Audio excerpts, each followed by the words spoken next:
Então, gente, boa noite. Boa noite a todos e todas. Sejam muito bem-vindos aqui na Assembleia Legislativa. Uma satisfação poder estar aqui com vocês.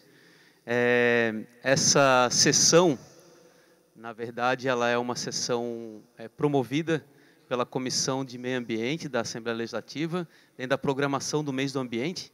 Somos um só oceano, que é uma atividade que o nosso mandato realiza desde a época de vereador na Câmara Municipal, onde tem uma programação todos os meses de junho, né? Nesse ano, aqui a gente decidiu, através de conversas e também dos instrumentos que nós estamos construindo aqui dentro da Assembleia Legislativa, que o tema principal do mês do ambiente, aqui da Assembleia Legislativa, vai ser a questão dos oceanos, né? Isso por conta de uma série de ações, mas principalmente porque nós aprovamos a lei que instituiu o dia 8 de junho em Santa Catarina como o Dia Estadual da Cultura Oceânica e que também garantiu os oceanos em Santa Catarina como sujeito de direitos, né? Dentro da lei tem um artigo que estabeleceu os oceanos como sujeito de direitos em Santa Catarina. Então, além disso, nós estamos na década dos oceanos pela ONU, nós também fomos inspirados, motivados e assessorados para construir a Lei da Cultura Oceânica aqui em Santa Catarina, pela rede ou pelo Fórum das Escolas do Mar, né, que é fruto também de uma audiência pública, uma das primeiras audiências públicas da Comissão de Meio Ambiente da Assembleia Legislativa, também pelos pesquisadores, pesquisadoras, universidades, pela sociedade civil organizada, pelas ações que acontecem, por entidades representativas da pesca artesanal, e todos eles trouxeram para a gente essa maravilha que é discutir o letramento oceânico e a cultura oceânica, né? Um momento oportuno para fazer esse debate, essa discussão, e ter aprovado a lei aqui no Estado, uma lei simples, porém cheia de significado para nós, né? Então, uma satisfação poder estar aqui. Hoje é um dia especial, né? A gente recebe aqui duas pessoas muito importantes para nós na construção da cultura oceânica, que vão trazer relatos, né, das suas experiências com esse momento. Quero fazer aqui menção especial ao meu colega deputado Mário Mota, presente. Muito obrigado pela presença, muito importante ter colegas aqui com a gente. E deixar aqui essa introdução para todos e todas. Sintam-se à vontade. A nossa dinâmica aqui será a fala das duas representações que nós convidamos, né? O Vilfredo com 10 minutos, a professora, 30 minutos, a professora Regina com 20 minutos. E depois a gente abre para 10 falas de quem está aqui colocado. Eu quero também destacar a presença da Tiele, que também esteve na terceira UNOC, né, que foi o Congresso Internacional para os Oceanos da ONU, e também depois ela vai ter um tempo para relatar um pouco da experiência dela. E a gente está aqui com muita alegria de estar dividindo esse momento com vocês. Então vamos lá. Vou chamar aqui os nossos dois palestrantes para sentarem à mesa. Vou começar aqui, tem um currículo bem extenso, quero fazer questão de poder ler esse currículo. Eu vou convidar aqui o Vilfredo Schirman para poder compor a mesa, por favor.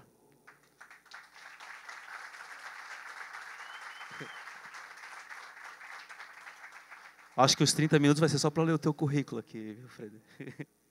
Economista graduado pela Universidade Federal de Santa Catarina, Vilfredo Schirman foi consultor financeiro de grandes corporações brasileiras e aos 35 anos trocou a vida em terra firme para navegar pelo mundo com a família. Em 41 anos de aventuras, liderou e coordenou 3 circunnavegações, além de outras expedições nos mares e oceanos do planeta. Atualmente se dedica à 4ª volta ao mundo da família em expedição que conta com o apoio mundial do Programa da ONU para o Meio Ambiente, Voz dos Oceanos. Liderado pela família Schirman, Voz dos Oceanos é uma iniciativa 100% brasileira de impacto global, unindo a Sociedade Mundial da Defesa e Recuperação dos Oceanos, reguladores do clima e responsáveis por mais de 50% do ar que se respira no planeta. A iniciativa tem sido uma voz de grande impacto e alcance mundial, com expedições alinhadas a ações baseadas nos pilares Awareness, Ciências, Educação, Inovação e Startups. A Voz dos Oceanos testemunhou até o momento a presença de plásticos e microplásticos em cerca de 100 destinos de mais de 10 países das Américas do Sul, Central e do Norte, além da Oceania e da Ásia. Paralelamente, também vem encontrando em todos os locais por onde passa centenas de pessoas e iniciativas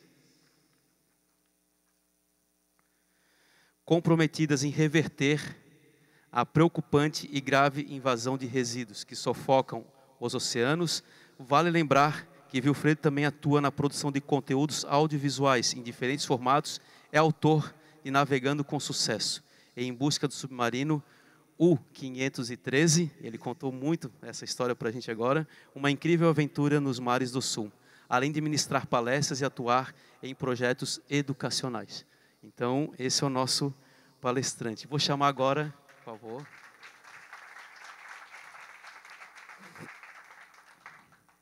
Vou chamar a professora Regina Rodrigues, da Universidade Federal de Santa Catarina,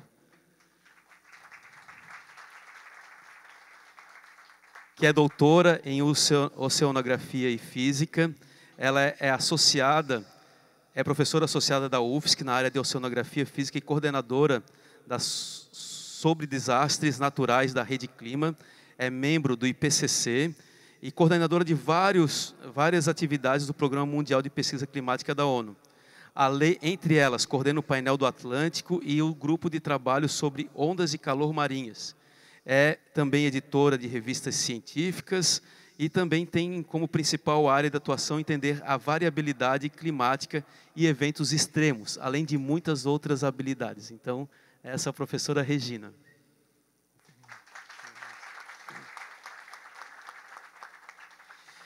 Então, gente, a gente vai pegar mais uma cadeira para chamar o deputado Mário Mota, que estou sem o currículo aqui, mas todo mundo conhece por... Vamos fazer uma boa noite aqui com o deputado.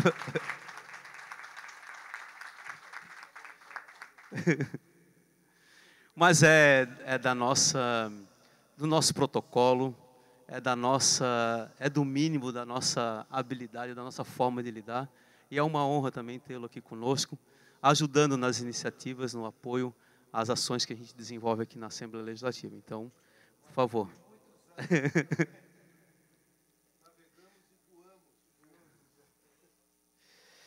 Eu queria, sim, pedir primeiro, né, a dinâmica aqui da mesa, ela é muito aberta e muito tranquila, né? A gente separou aqui 30 minutos para o professor Vilfredo, 20 minutos para a professora Regina. Depois, como eu falei, abertura para 10 intervenções, né? Antes de abrir para as 10 intervenções, eu vou passar para a Tiele, também fazer um relato da vivência dela na terceira UNOC, que ela está aqui com a gente, e o relato também do trabalho que ela realiza aqui em Florianópolis. E é isso, gente, tá? Eu queria dizer que a gente tem se esforçado demais aqui, Vilfredo, sobre a tentativa de iniciativa. A gente conversei com o deputado Mário Mota, a gente protocolou, apresentou um projeto de lei para construção da economia circular para fazer a transição dos plásticos de uso único em Santa Catarina, né? Plásticos de uso único envolve sacola plástica, canudinho, mexedor, copinho, tal. Tudo isso que o Vilfredo vê jogado nos mares, virando microplástico, entrando na cadeia alimentar e está nos nossos corpos, infelizmente, né? E a gente apresentou um projeto de lei, ele veio para a Comissão de Constituição e Justiça, ele recebeu um ok do ponto de vista da sua constitucionalidade e legalidade, porém, foi derrubado, ele foi reprovado na Comissão de Constituição e Justiça com um lobby e uma pressão muito grande do setor industrial de plástico de Santa Catarina, né? A gente tentou, conversou, explicou que era uma lei de uma transição, que não era do dia para a noite, fez todo o trabalho, assim, tentando mostrar que o mundo precisa e deve caminhar para banir esse tipo de plástico, esse tipo de material, porque a gente não vai dar conta, né? A gente também tem uma lei aqui que, infelizmente, foi isso que aconteceu. A gente precisa reverter esse cenário e a presença aqui e esse debate, ele ajuda muito. A gente está na casa, oficialmente, isso é uma atividade oficial da casa, e que ela sirva depois também de alguma forma de reflexão para os parlamentares, para a gente avançar nesse processo, né? E que o setor industrial, que vive da indústria do plástico, perceba o erro de não fazer a transição nesse momento, né? Segundo ponto, a gente também tem uma série de outras iniciativas, como a Lei Estadual da Política de Bioinsumos, para substituir os agrotóxicos, porque a gente fala hoje, né, da acidificação dos oceanos, né? E isso está muito ligado ao uso do solo, não nos oceanos, mas está aquilo que é carreado para dentro dos oceanos a partir do nosso uso continental no solo. Então, a gente sabe que existem formas de produzir alimentos hoje sem adubo químico sintético e sem agrotóxicos. É possível. E para isso sim, o trabalho da agroecologia, dos bioinsumos. Então, a gente precisa avançar nessa transição ecológica. Ou a gente não vai ter uma perspectiva de futuro possível. Essa é uma realidade e o Wilfredo vai falar disso com muito mais habilidade pela experiência que ele tem visto, e a professora Regina também com os dados científicos. E são esforços que a gente vem fazendo, né? A gente também tramita aqui duas políticas importantes. Uma é do saneamento ecológico, rural e pequenas coletividades. E a outra é a política de arborização urbana, né? Então, assim, eu falo isso para também dividir com vocês o esforço legislativo de legislar para uma transição ecológica. Deputado Mário Mota, a gente na Comissão de Meio Ambiente, a gente está fazendo 2 levantamentos. Um é sobre quais são as políticas que estão sendo implementadas nos municípios catarinenses, do Sistema Nacional de Meio Ambiente, e a outra é de fazer uma avaliação da nossa produção legislativa na casa. Se a nossa produção legislativa está sendo pró-transição ecológica ou está sendo retrocesso da transição ecológica necessária, né? A gente quer ter esse resultado até o final de setembro, para poder também usar esses dados na preparação da COP, da preparação dos grupos aqui catarinenses que vão estar levando esse debate para a COP 30. Então, dizer do nosso esforço, Wilfredo. Então, é muito bom ter vocês aqui, professora Regina, porque também nos ajuda a sensibilizar os outros 38, porque 2 estão aqui, deputados e deputadas, para a gente avançar nessa agenda, né? Às vezes um projeto ele fica travado, fica trancado, um setor econômico não quer, o outro não quer, tem algum lobby por detrás, né? E é uma realidade, a gente precisa destravar esses processos, porque é esforço que a gente faz. Construir política pública é a garantia dessa transição, né? Então, queria fazer essa introdução inicialmente. Eu estou aqui de chefe de cerimônia, eu vou passar, antes de abrir para os nossos convidados, para o deputado Mário Mota fazer também a saudação dele, claro, como praxe, e depois eu vou passar para a professora Regina, e depois, por fim, o Wilfredo fazer a fala. Boa noite, amigos. Boa noite, senhoras. Boa noite, senhores. Agradeço imensamente o convite feito pelo Marquito. A minha passagem aqui era para reforçar um abraço no meu querido amigo Wilfredo, com quem eu, de algum modo, viajei pelo mundo, na época em que trabalhava na rádio CBN, principalmente, mais até do que no Jornal do Almoço, e conseguíamos, na primeira volta ao mundo deles, colocá-los no ar graças a uma intervenção da Dona América, que era uma senhora de Curitiba, que falava no rádio amador e que conversava com eles em qualquer ponto em que estavam com o barco, e ela me ligava na CBN e nós colocávamos no ar a conversa pelo rádio amador, uma vez que não havia ainda o telefone por satélites, como aconteceu na segunda volta. Eu tive o privilégio de apresentar a saída deles de Porto Belo para a segunda volta, de Fernão de Magalhães, e recepcioná-los no dia 20 de abril de 2000 em Porto Seguro. Eu tive esse privilégio de estar por lá. E viajamos juntos para uma convenção da Ambev em Aruba, e o avião, por muito pouco, não caiu. Então, já imaginaram um navegador sendo vítima de um acidente aéreo? Seria pouco compreensível. Mas acabou sendo um momento muito marcante na nossa existência, além do carinho e do respeito que eu tenho por ele. Muito obrigado, Marquito, pela oportunidade. Eu estou ansioso por ouvi-la também, professora, porque já conversava com o Marquito e temos uma preocupação muito grande, muito semelhante, independente da ideia, da ideologia partidária ou algo parecido. As nossas cabeças estão acima disso.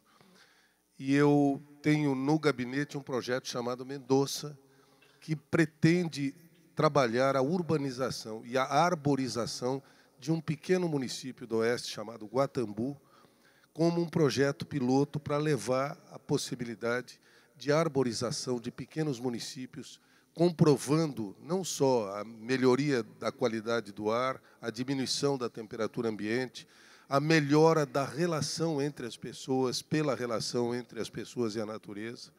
E eu tenho, de alguma forma, a certeza de que nossas iniciativas estão muito mais próximas do que se possam imaginar. Muito obrigado a todos pelo carinho. Me perdoem tomar esse tempo tão precioso dos nossos palestrantes. Estou ouvindo como vocês. Muito obrigado, deputado Mário Mota. A gente, no parlamento, é esse lugar, o lugar do debate, da discussão. Quiçá que o resultado sempre fosse o resultado das ideias, né? E o resultado do que a gente precisa para o mundo e do que a ciência nos aponta, né?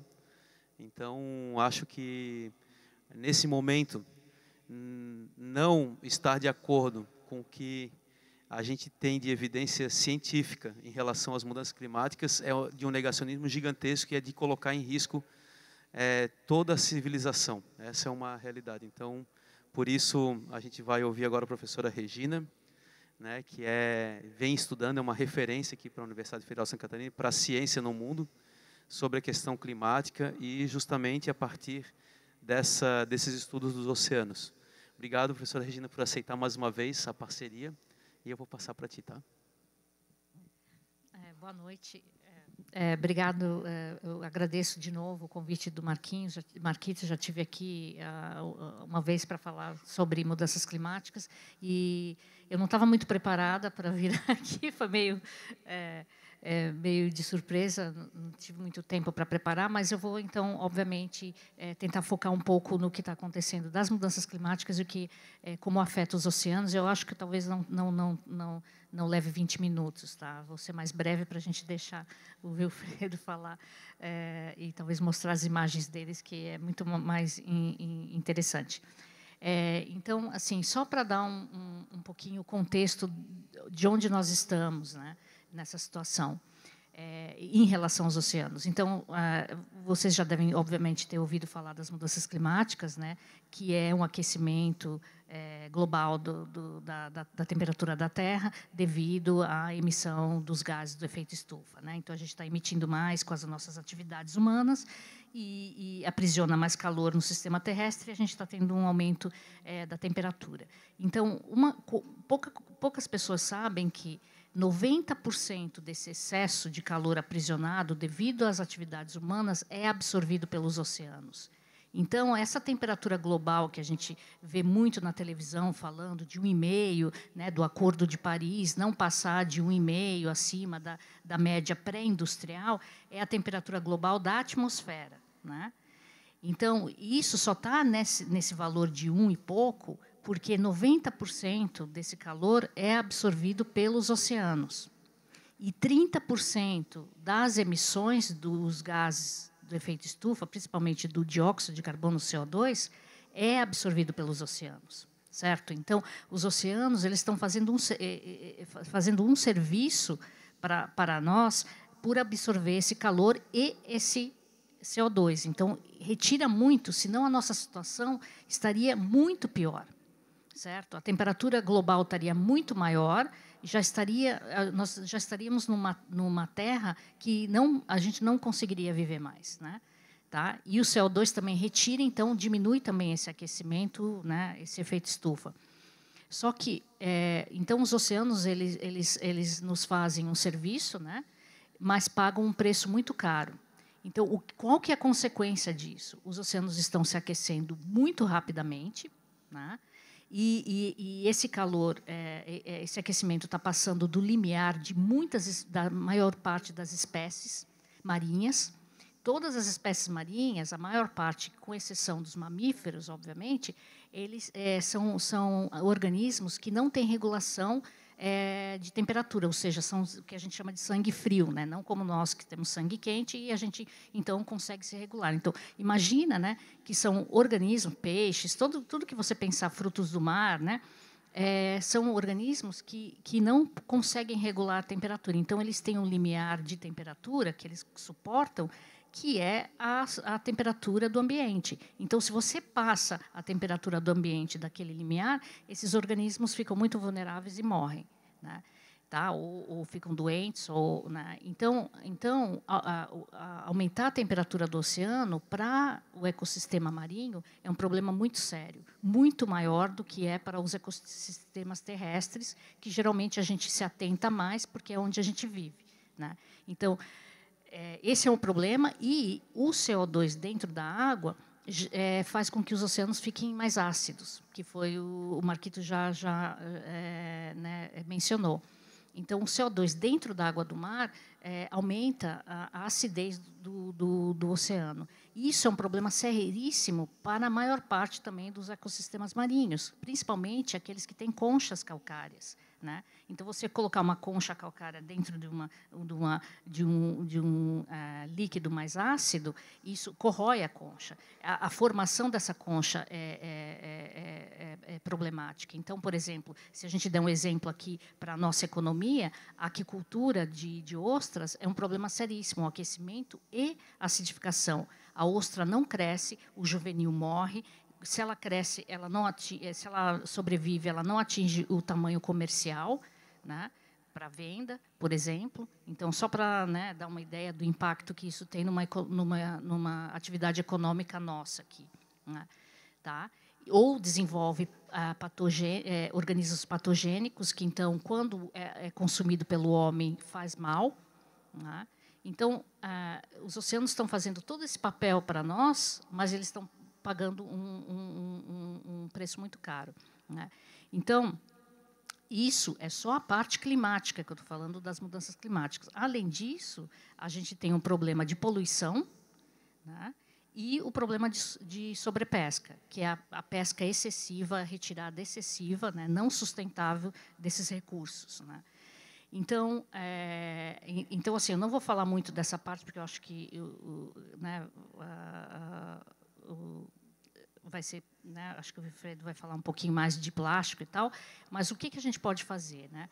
A gente pode, as mudanças climáticas é um problema mais difícil de contornar, porque a gente tem que parar as emissões dos gases do efeito estufa. E isso vai levar um tempo, e esse calor já está aprisionado no sistema, então, mesmo que a gente zerasse hoje, tem muito calor ainda, então isso vai demorar, mas para dar uma chance para os ecossistemas sobreviverem, a gente deveria tirar as outras pressões. Quais são as outras pressões? A da poluição, né, e da sobrepesca.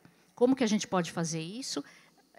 Regulando, criando mais áreas de conservação. Então, isso foram discussões muito fortes na UNOC, né, nessa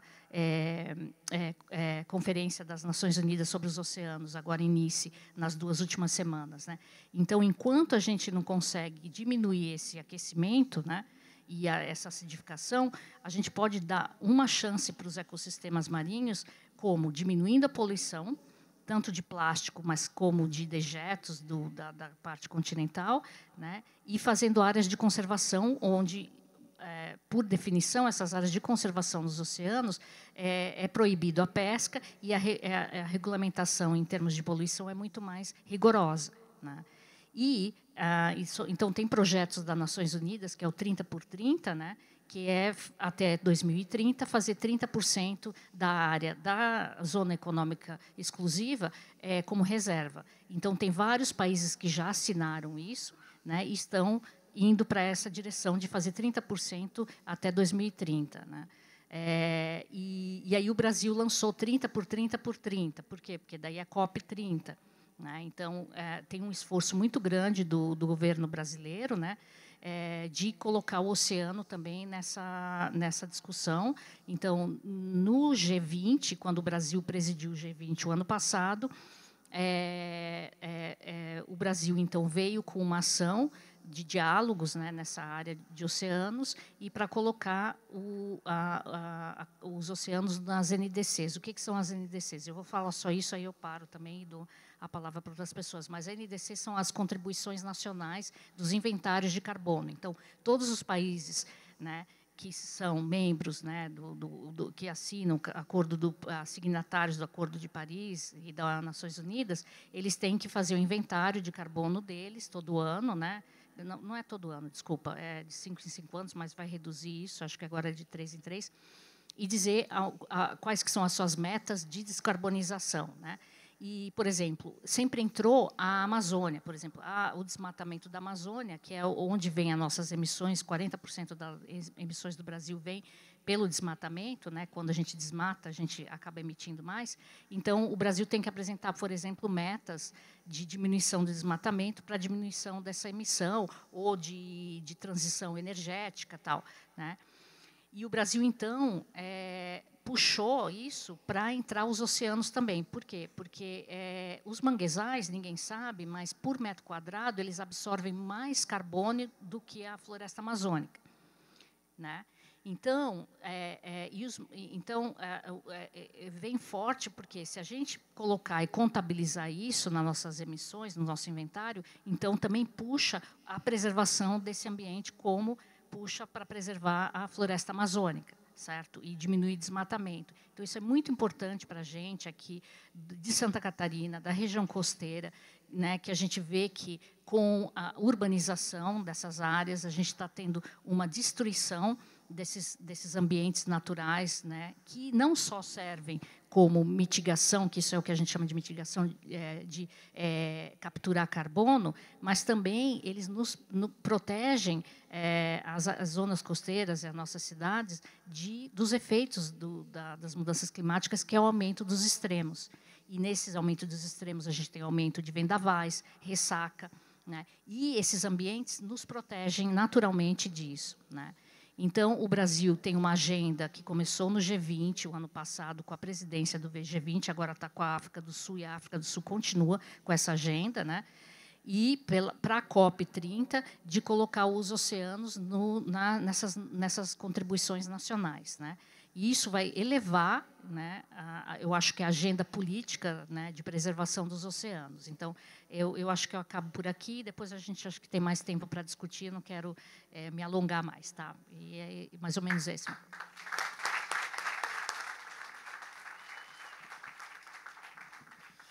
Obrigado, professora Regina. E agora eu vou passar para o Wilfredo Schirman, para ele usar o tempo dele disponível para conversar bastante.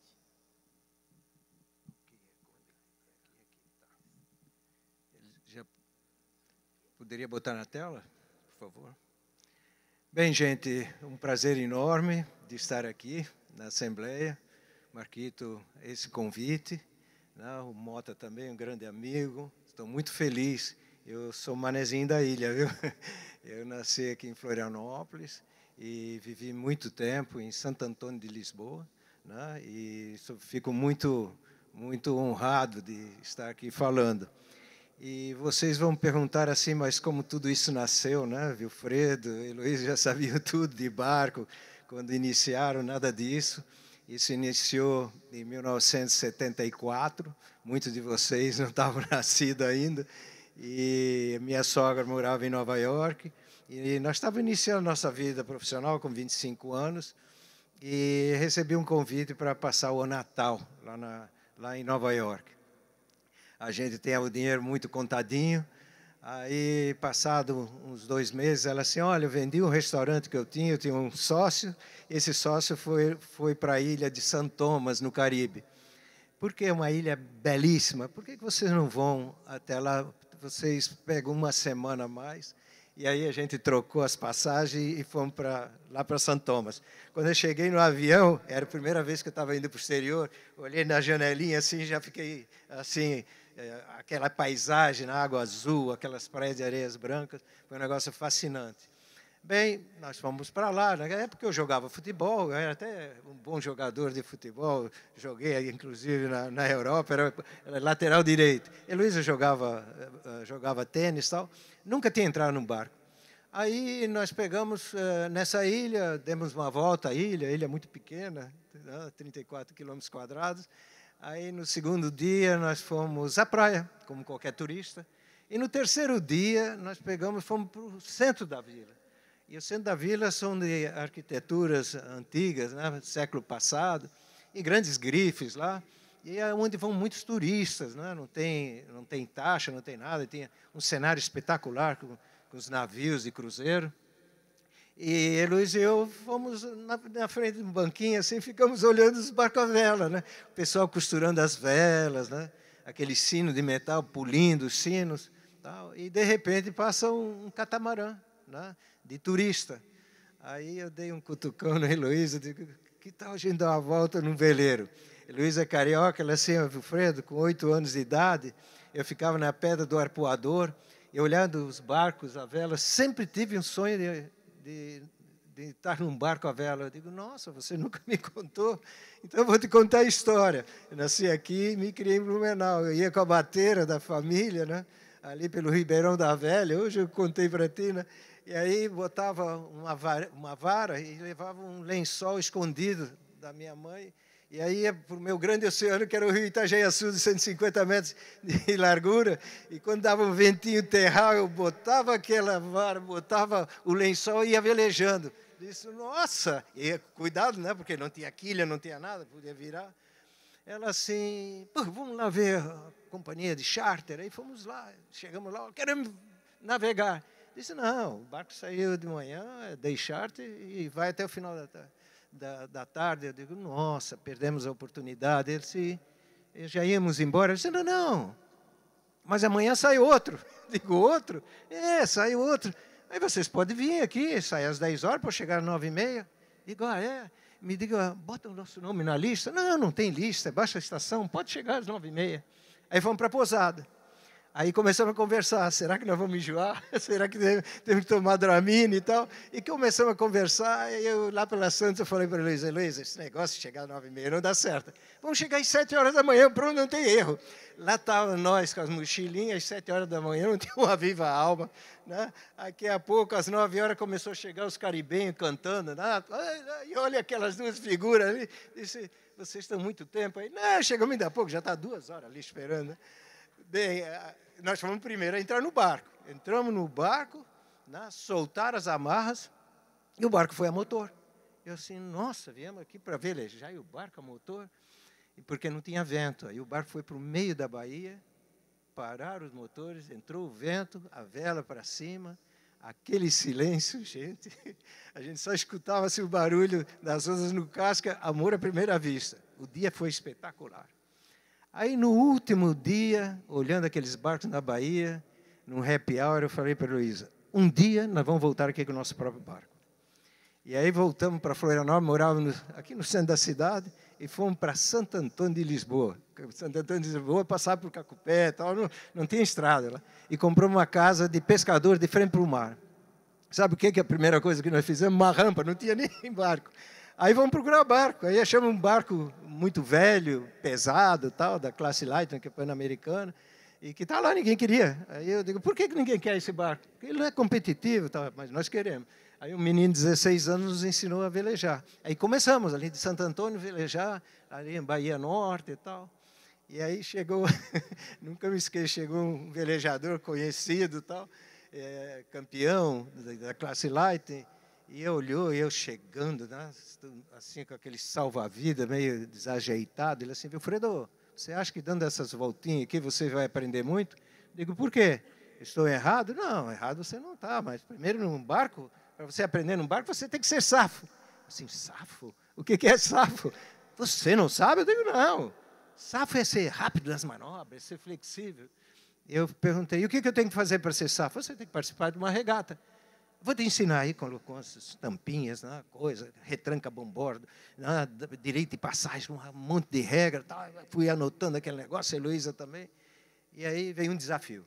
Que tal vocês participarem de uma regata no domingo? Eu digo, regata? Eu olhei para eles, vamos participar. Gente, nós fomos para a regata, foi uma vergonha. O primeiro lugar passou 9 vezes, como na Fórmula 1, você passava. E tem um equipamento, a parte móvel é retranca, e tem um equipamento que se chama burro.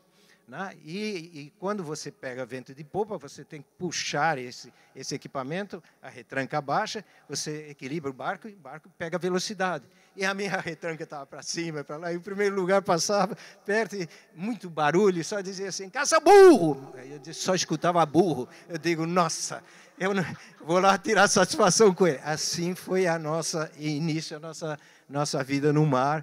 Claro, aí saímos para um barco mais competitivo. Mas eu digo para vocês, todos nós temos sonhos, mas se a gente não marcar a data no sonho, a gente nunca alcança.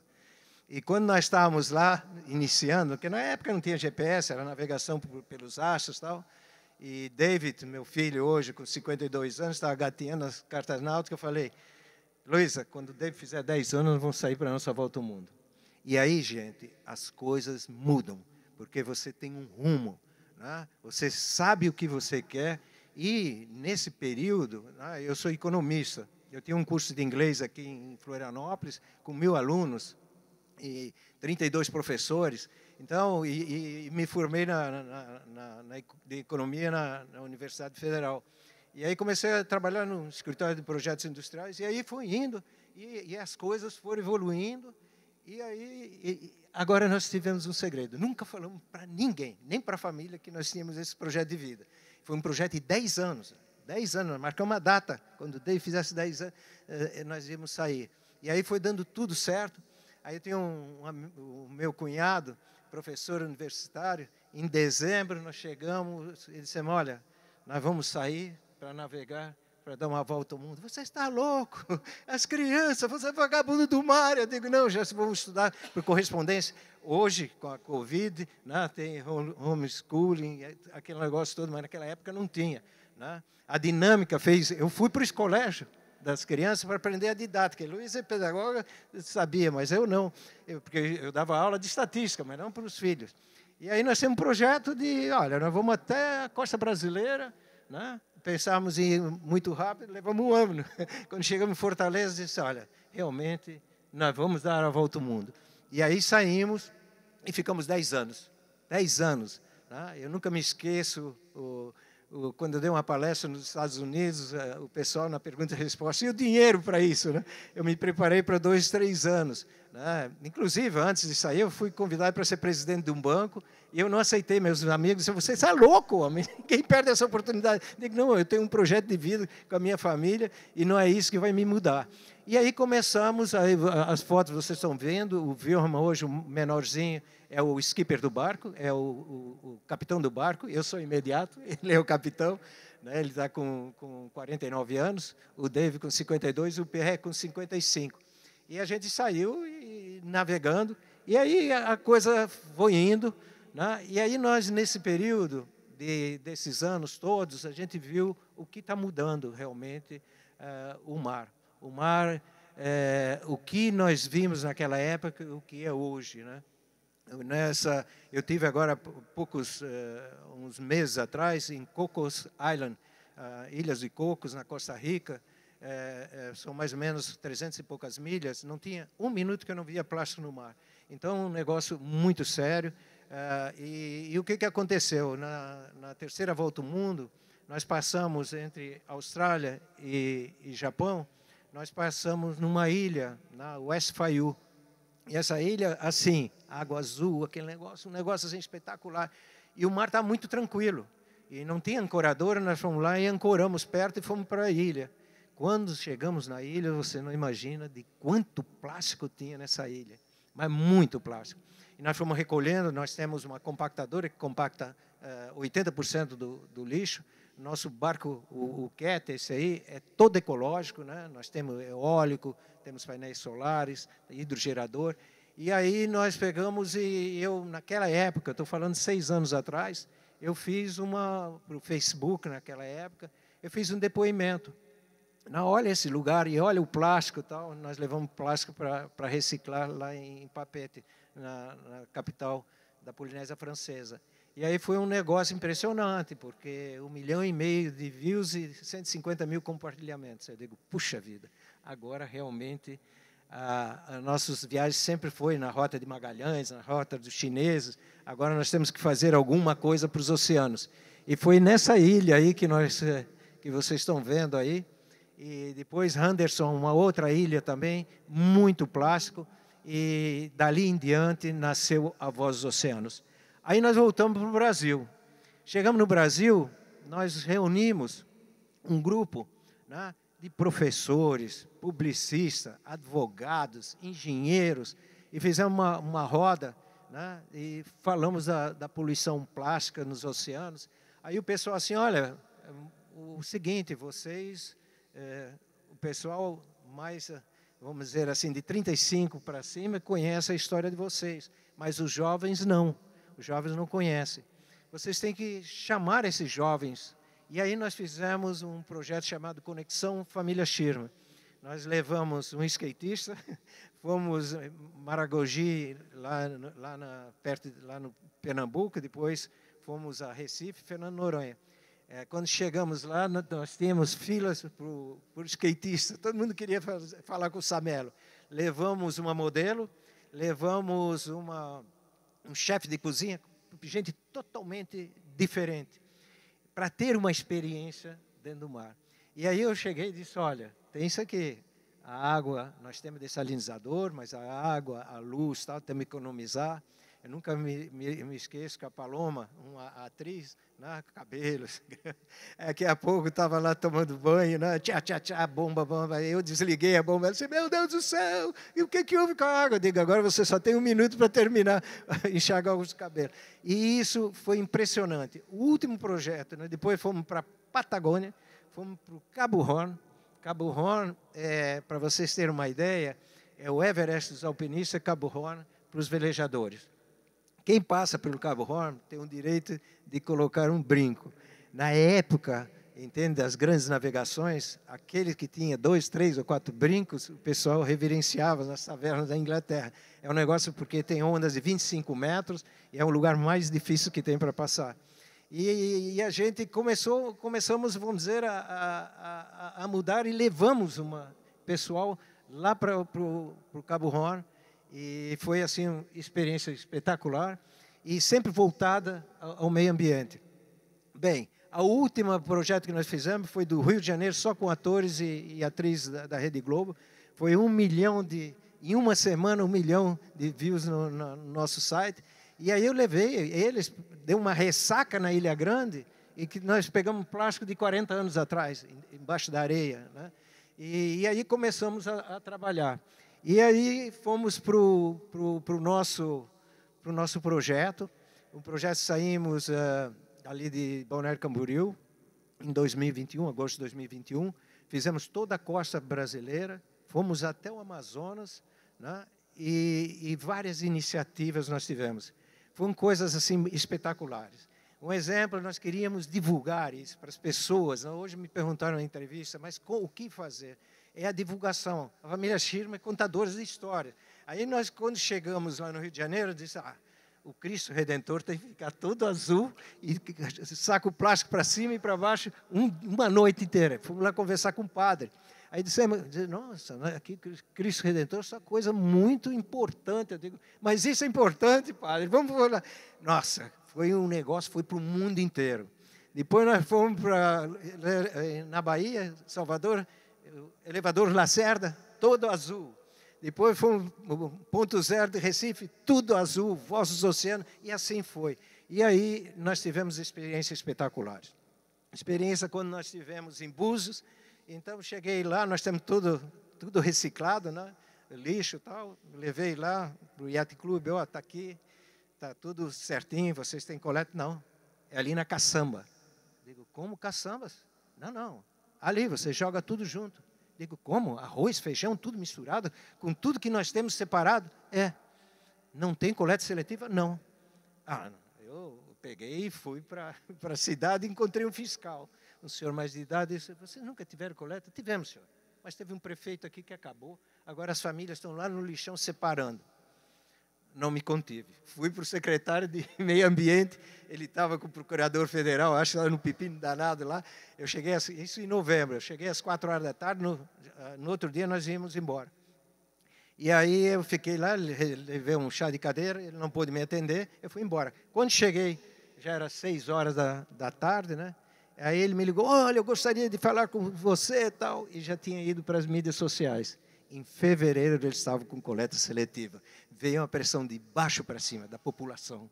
A população diz, como? Búzios conhecido no mundo inteiro, então não tem coleta seletiva. Então, são várias iniciativas que nós tivemos na costa brasileira. Igaraçu, lá no interior de Pernambuco, eu acompanhava ela era diretora de uma escola, depois foi prefeita, e ela começou a trabalhar nisso, de coleta, entende, de plástico. Sabe o que ela... Porque Igaraçu tem muitos mangues, e tem os caranguejos. Os caranguejos é um fator econômico para ele. E aí, aquele cheio de plástico, sabe o que ela fez? Ela chegou e disse, olha, aquele pescador que trouxer mais plástico ganha uma cesta básica. A revolução foi impressionante, entende? O pessoal... E aí, isso há 3 anos atrás. Aí nós tivemos lá, quando passamos, ela pegou, trouxe Bom Dia Brasil, fez um movimento com 7 prefeitos do litoral norte de Pernambuco, né? Desde Olinda. E aí ela falando, olha, não adianta ficar só no gogó, nós temos que fazer alguma coisa, levanta, arregaça as mangas e vamos lá para os prefeitos todos. Olha, os turistas aqui, vem uma vez, quando tiver tudo de plástico, eles vão embora, não vem mais. Tal. Então, essas iniciativas são muito legais que a gente está fazendo. Né? Aí subimos a costa brasileira, tivemos lá em Nova York, e todas as regiões, entende? Desde que nós fizemos campanha na costa dos Estados Unidos, a costa brasileira, todos têm um problema seríssimo de plástico nos oceanos. E assim foi o nosso barco, vocês estão vendo ali, isso ali, uma máquina, vocês estão vendo, lixo reciclável, e tem uma maquinezinha ali. Ali você joga uma garrafa e é triturada e sai areia. Areia você pode usar em construção civil, usar tudo. Então, são iniciativas. Do outro lado tem meu filho e meu neto. Meu neto é do lado direito, que eu estou vendo ali. Essa é uma compactadora. Ela compacta 80% do lixo. Para vocês terem uma ideia, nós tivemos na Antártica. Tivemos 25 dias, com 11 pessoas, voltamos com 3 pacotinhos de lixo somente. Tá? Porque o lixo...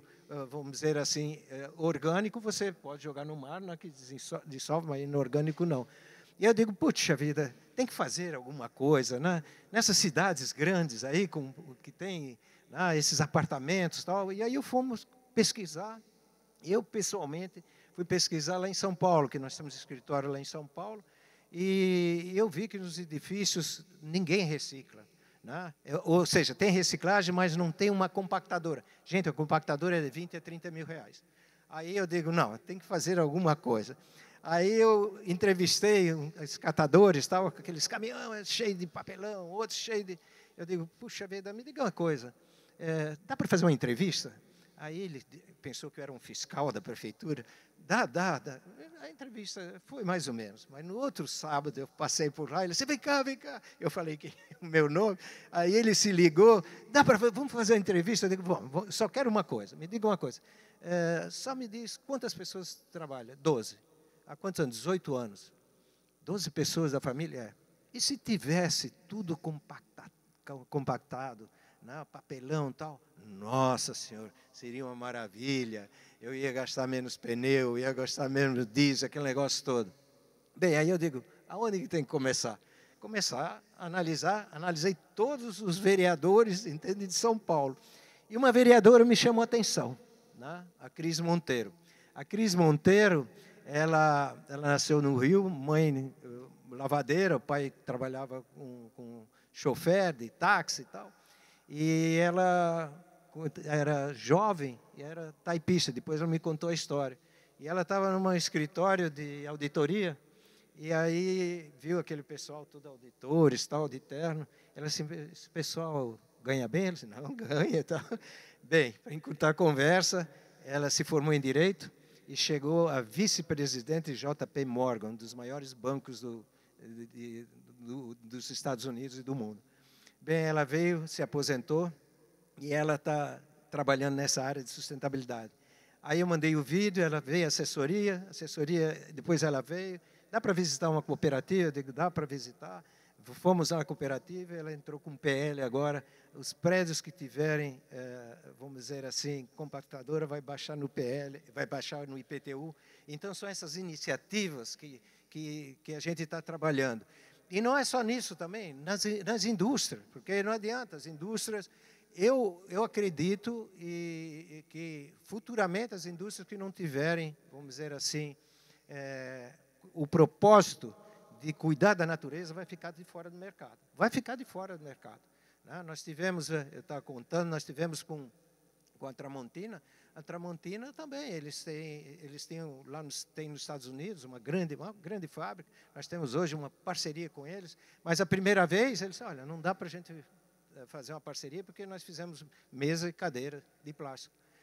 Mas a gente ficou, nós sabemos que o plástico não vai acabar, mas principalmente o plástico de uso único. Há 23 anos eu tive na Nova Zelândia, era um container, você pegava o container, voltava, tinha uma máquina, você enchia e usava sempre esse container. E aí a Tramontina nos chamou, a Tramontina americana nos chamou e disse, olha, nós estamos com um pepino aqui, um desafio. Os grandes atacadistas americanos deram um prazo, entende, de 5 anos para a gente se adaptar, a tirar algumas plástico dos 2.500 itens que nós temos.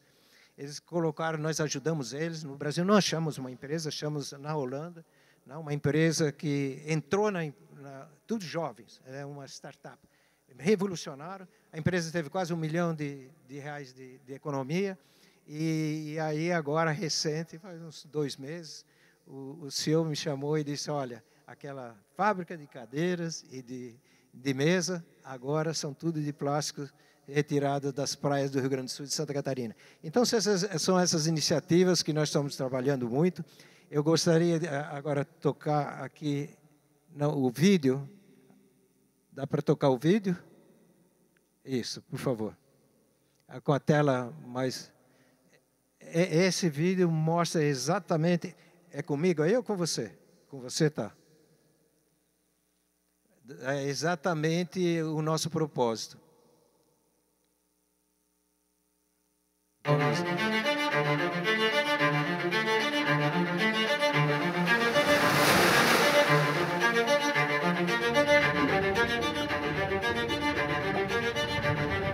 Os oceanos e a vida humana são totalmente interligados. A maior parte do oxigênio que respiramos é produzida nos mares. São eles que regulam o clima na Terra, tornando-a habitável. Porque a chave para a existência da vida é a água. E sem esse azul, não haveria o verde. Mas hoje, tudo isso está em risco. Mais de 13 milhões de toneladas de lixo plástico chegam aos oceanos todos os anos, ameaçando o maior ecossistema natural do planeta. Diante dessa realidade, nasce a Voz dos Oceanos, uma iniciativa global idealizada pela família Schirmann que reúne ativistas do Brasil e do mundo com a missão de salvar os oceanos. Somando práticas ambientais, sociais e de governança, a Voz dos Oceanos é uma iniciativa ESG, que inclui uma expedição que navega o mundo em busca de soluções para a poluição plástica, projetos artísticos que reúnem talentos de vários países, inovação e tecnologia, incentivando empresas a implementarem projetos ambientais, ações educacionais em escolas e comunidades, projetos científicos desenvolvendo pesquisas com instituições especializadas.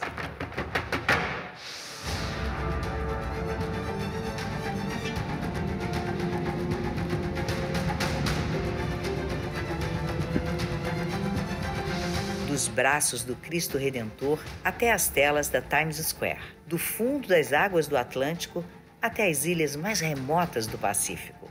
Nossos tripulantes, a bordo do veleiro Cat, registram essa jornada. Histórias que são vistas nas casas de 40 milhões de brasileiros. A Voz dos Oceanos chega às telas da Rede Globo mensalmente no Fantástico e em cápsulas comerciais na programação, além da exibição de uma série documental no canal Off. Também nos mantemos conectados através das redes sociais, com atualizações em tempo real, direto do veleiro Cat, com apoio de organizações como as Nações Unidas e a Plastic Soup Foundation, a Voz dos Oceanos se dedica a salvar esse nosso planeta azul. Juntos podemos mudar a história dos oceanos e, com isso, a história da humanidade.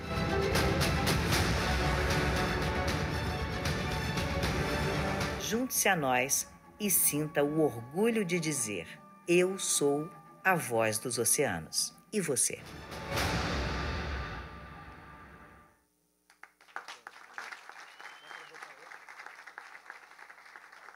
Obrigado, gente. Muito obrigado. Isso é só mais um. Vamos ver. Bem, nós hoje estamos nesse projeto, né?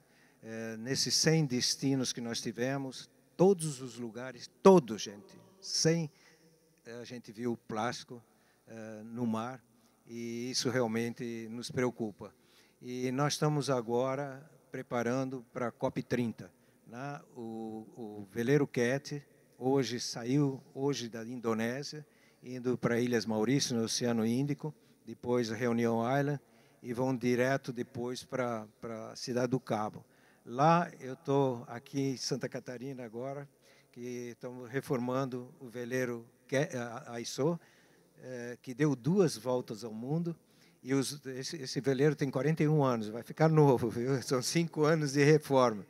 E esse veleiro, os 2 veleiros vão se encontrar para chegar na COP30.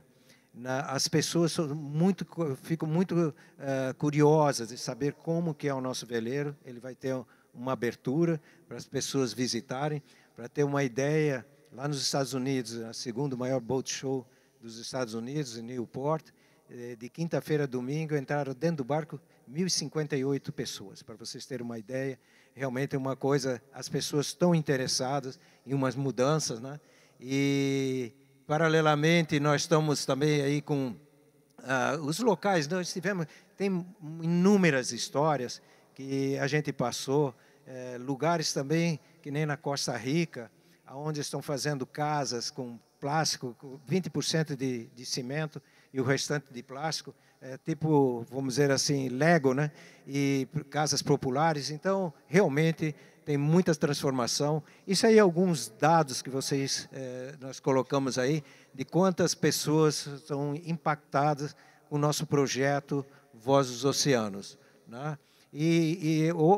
Na COP30 foi impressionante. Nós temos, não sei se alguns conhecem ou não, a Casa das 11 Janelas, lá em Belém. Nós vamos ter a nossa Casa das 11 Janelas, a Casa Voz dos Oceanos. E a coisa ficou tão bacana que grandes entidades, hoje nós somos uma ONG brasileira, né? Mas essas ONGs estrangeiras, WWF, Sea Shepherd, todas, entende? Greenpeace, vão estar todas elas conosco lá na Casa das 11 Janelas, onde nós estamos trazendo oceanógrafos, a Silva Earle, famosa nos Estados Unidos, vem, inclusive vai ficar hospedada, porque o grande problema lá em Belém tem 20 mil leitos e vamos chegar aí quase 50 mil pessoas, realmente um desafio muito grande.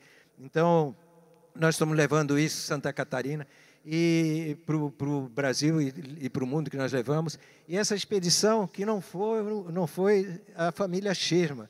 Nós pegamos 4 biólogos e oceanógrafos, saíram, isso ano passado, saíram de Itajaí com um carro, entende? Nós fizemos uma parceria com a Localiza, uma parceria com a Mitsubishi, e elas foram, vamos dizer, em cada cidade, elas pegavam bivalvos, né? Ostras, mariscos e tal, e essas ostras eram liofilizadas, enviadas para o laboratório da USP, e assim foram com 900 espécies. E agora, na COP30, nós vamos ter o resultado, entende, de quanto microplástico nós temos na costa brasileira, né? Como segurança alimentar, inclusive. Então, a ciência, porque nós não somos cientistas, nós somos comunicadores. E hoje nós estamos conversando sobre isso, né? De se comunicar, a ciência se comunicar com o público. E aí a coisa realmente muda. E nós fizemos lá em São Paulo uma exposição de 900 metros quadrados no shopping Iguatemi JK. Foi um negócio assim revolucionário, interativo, né? Ou seja, você entrava dentro da exposição e tinha um cockpit assim do barco na frente, E aí o barco parecia, tudo em 3D, parecia que o barco estava navegando, tinha gente, nós tínhamos um negócio para o pessoal se segurar, né? E de repente pulou uma baleia na frente. Depois entrava num outro, tinha raias, entende? Tartaruga. As crianças ficaram fascinadas, foi assim, 30 dias, mais de assim. E essa exposição nós estamos levando lá para Belém. E, claro, nós fizemos muito programas educacionais com as escolas de todo o litoral brasileiro, trabalhando muito com as escolas, né? E isso é muito bacana, que as escolas, os jovens realmente estão muito interessados em melhoria, vamos dizer, dos nossos oceanos, da nossa sustentabilidade. Essa aí ó, é a Voz dos Oceanos, né, que nós vamos chegar lá em Belém. E aí, realmente, nós estivemos no Rio Amazonas e temos até da USP uma cientista, ela é oceanógrafa, trabalhando lá com os botos cor-de-rosas, que fizeram autópsias de 90 botos cor-de-rosa, a maioria deles tinha plástico no estômago. Então, é um projeto amplo, né? Não só, vamos dizer assim, nacional, mas internacionalmente. Ok, gente? Depois a gente pode até conversar. Muito obrigado, viu?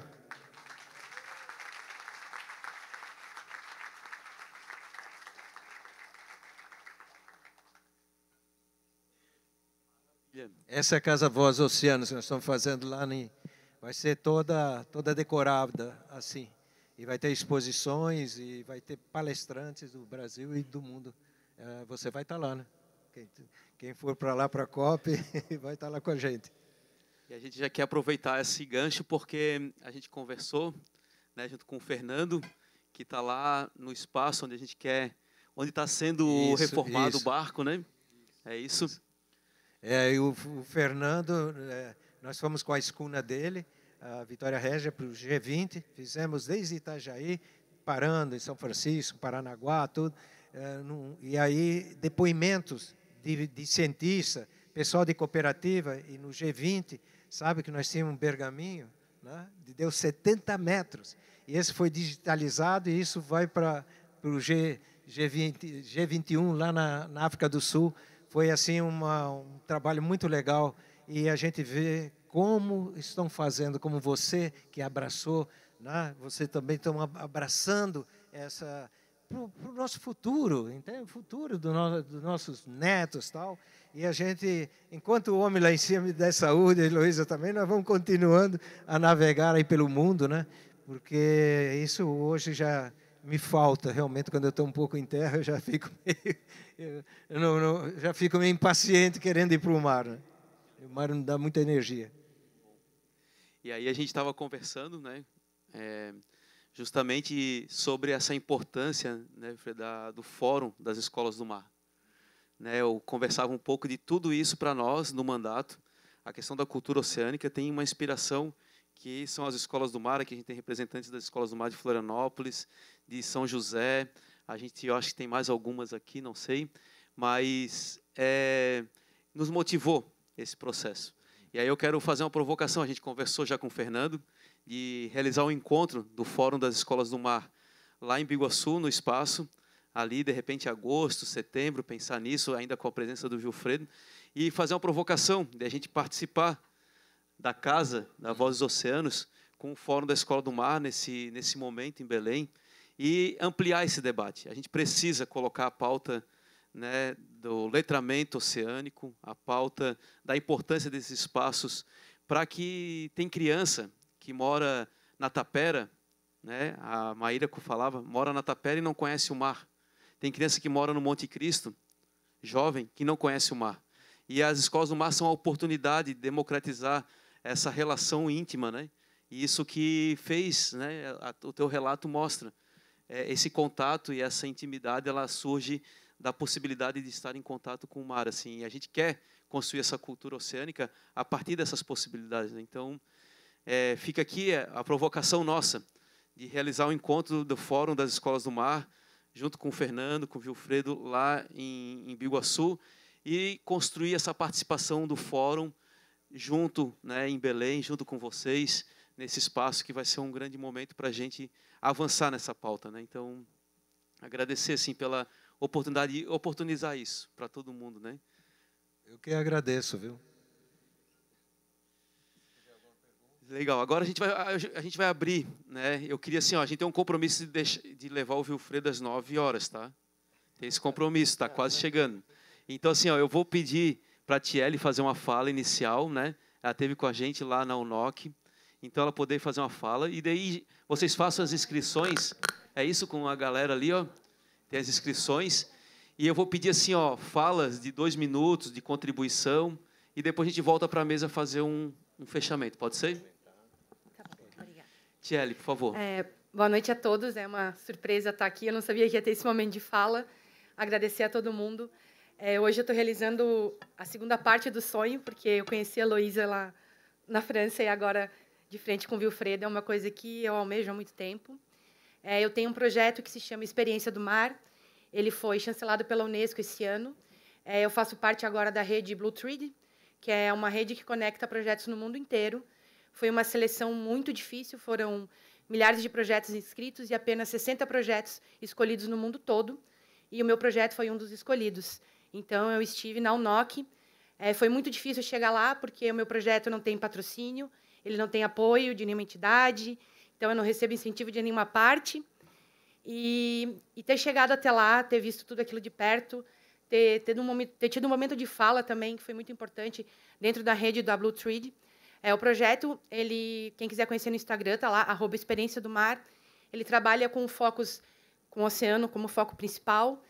A primeira parte dele eu trabalho com chefes de cozinha. Eu sou chefe de cozinha de profissão e eu ensino aos chefes de cozinha a conhecerem os insumos marinhos direto da fonte, porque tendo esse conhecimento eles vão saber como é o insumo, qual é o peso correto, os seus defesos e como ter a sustentabilidade dentro dos restaurantes, né?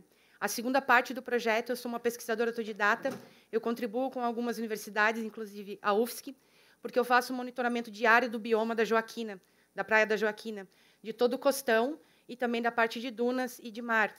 Dentro desse projeto, eu reconheço vegetais marinhos, trabalho com os bentônicos, algas, bivalves, e também faço acompanhamento direto de organismos invasores. Assim que eu reconheço um organismo, eu entro em contato com as universidades e aí passam a ter os estudos, né? Então, isso também é muito importante para que tenha uma ação rápida.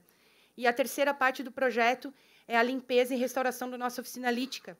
Então, esse ano, de dezembro a março, eu retirei 536 quilos de lixo, disso dentro d'água, né, tanto no mergulho quanto dos costões. E em mais ou menos 5 anos de projeto, já se passou de mais de 1 tonelada. E também a parte de restauração das rochas, porque a gente sofre com vandalismo, com as pichações. Então, eu apago essas pichações. Foram alguns anos estudando a maneira mais ecológica de apagar isso, de tirar esse registro, né, e manter a nossa praia o mais limpa possível, né? Já consegui repassar esse conhecimento e também poder ir ao Rio de Janeiro e alguns outros lugares para estar ensinando as comunidades locais a enfrentar esse tipo de vandalismo e manter o bioma o mais limpo possível. Então, é um trabalho árduo, é um trabalho solitário. O projeto eu criei e encabeço ele sozinha. Isso já são 5 anos.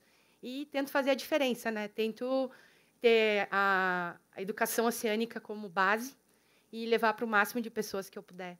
E já deixo aqui a fala que gostaria muito de estar na COP30 e que, se possível, não tenha que passar por todo esse processo que foi para chegar na UNOC, de fazer vaquinha, de quase perder os cabelos, mas deu certo. Então, eu já deixo esse pedido que gostaria muito de estar participando da UNOC, da COP30, e estar levando um projeto para lá, para que possa expandir ele mais ainda. É isso. Obrigada.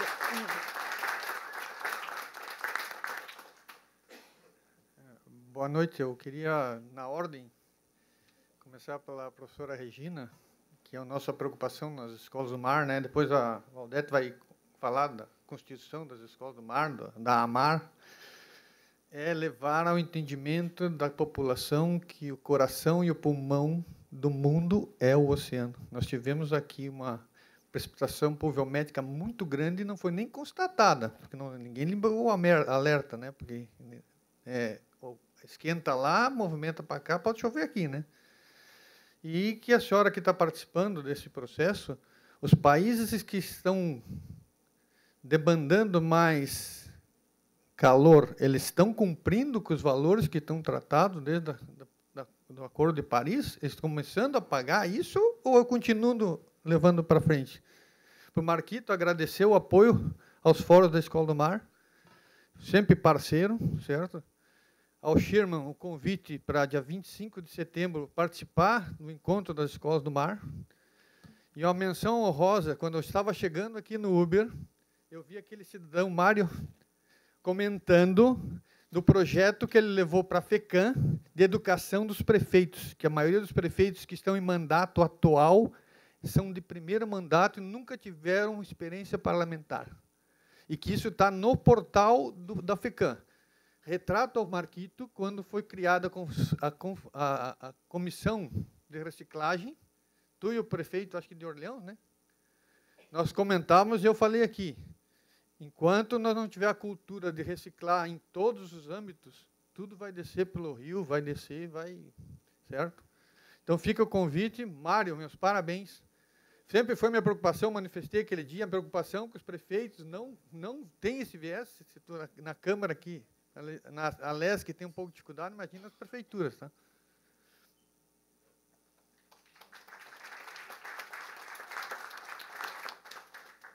Então, boa noite a todos, né?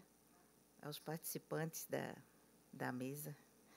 É o seguinte, meu nome é Valdete, eu trabalho já há muito tempo na escola pública, há 14 anos na Ambiental Escola do Mar de São José, e daí, em 23, a gente recebeu a visita de um deputado, coisa que nunca tinha acontecido na escola. E o deputado é o Marquito, né? Foi conhecer a Ambiental, assim como passou pela Escola do Mar de Florianópolis, que, infelizmente, a sua sede está totalmente interditada, e é um movimento que a gente vai ter que fazer. E aí ele foi em São José, e, realmente, quem vai lá, a estrutura é bastante boa, né? O prédio físico é bastante bom, e nós ainda temos 2 remanescentes ali efetivos, que sou eu, como supervisor escolar, e tem mais um professor. E depois, a princípio, não tem mais a perspectiva de colocarem efetivos na unidade. E aí o Marquito veio com a ideia de que ele precisaria ter um espaço físico para fazer uma audiência pública. E nós estávamos, naquele momento, lá na escola com o doutor André Cola, né, neurocientista, mas que tem uma capacidade muito grande de trabalho, já resolveu fazer um fórum, né?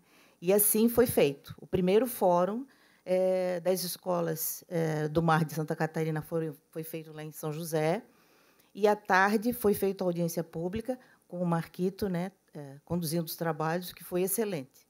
Mas aí tinha umas 140 pessoas, inclusive o Paulo, que falou antes de mim, e aí a gente ficou pensando assim, bom,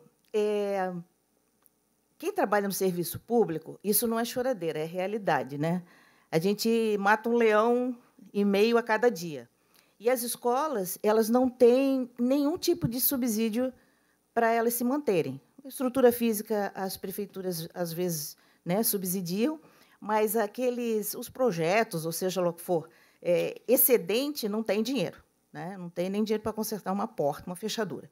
Bom, e aí o que o Marquito fez? Ele gostou tanto, né, da estrutura e tudo mais, que, assim como fez em Florianópolis, que, infelizmente, não foi à frente, em São José, o Marquito designou uma verba parlamentar no valor de uma emenda, né, de R$100 mil, e que, pelo fato da gente ter uma excelente assessoria do gabinete do Marquito, o assessor disse assim, olha, André, você vai fazer o projeto, mas faça de uma tal maneira que vai cair na conta da prefeitura, porque as escolas não têm CNPJ, é só da prefeitura. Então, qualquer dinheiro que apareça lá, eles simplesmente é relocado para qualquer outro lugar.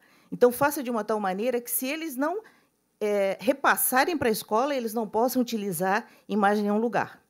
Então, a gente está nesse imbróglio faz mais de um ano, e me parece que agora, né, por questões burocráticas, hoje eu estava vendo o diretor da escola lá se antecipando, porque foram feitos alguns levantamentos de materiais pedagógicos, né, e agora, enfim, me dá a impressão de que a escola vai receber a quantidade de material. é uma escola que, dentro da rede, é a escola que mais vai ter material didático, ou seja, celular para colocar nos óculos de realidade virtual, binóculos, tem uma série de materiais, tudo para projetos pedagógicos da unidade. Então, a gente era impossível não registrar, né? A partir daí, dessa conversa com uns 3 abnegados, nós formamos a Associação dos Amigos das Escolas do Mar de Santa Catarina, através do fórum e da audiência. A gente começou a conversar. São 5 escolas, mas assim são 5 características diferentes de unidades. A gente fala escola porque a gente permeia, todas elas permeiam o conhecimento científico. Então, elas têm a sua formalidade em termos de conteúdo. Tá? Mas aí a estrutura física de São José, que era a única escola regulamentada através da Câmara de Vereadores, ela, em 24, ano passado, ela teve uma reformulação na lei, e aí ela passou de estabelecimento de ensino, ela passou a ser um estabelecimento de apoio. Então, meio que deu uma descaracterizada na escola, né, em termos de legislação. E as outras, me parece que fazem parte de programas, né, programas de escola do mar. Então, a gente precisa institucionalizar, né, para ter mais força, né, para ter esse engajamento. A gente não combinou antes, porque devia ter falado contigo antes, porque é o seguinte, a gente está num processo de fazer um fórum, dia 25 de setembro, lá em Bombinhas. Eu vou abrir, porque senão depois vai ficar um negócio meio maluco, né? Mas a gente vai conversar depois.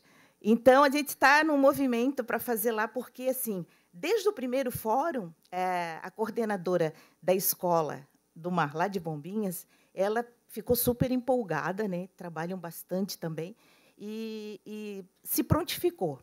O segundo fórum aconteceu na Universidade Federal, foi basicamente capitaneado pela Raiz da Cooperação, né, que trouxe, inclusive, através do gabinete do Marquito, professor Sorrentino, e a AMAR veio compor esse trabalho aí do segundo fórum. Então, terceiro, a gente já está se mobilizando, estamos conversando aí, sempre sem dinheiro, obviamente, porque estamos falando de educação, né?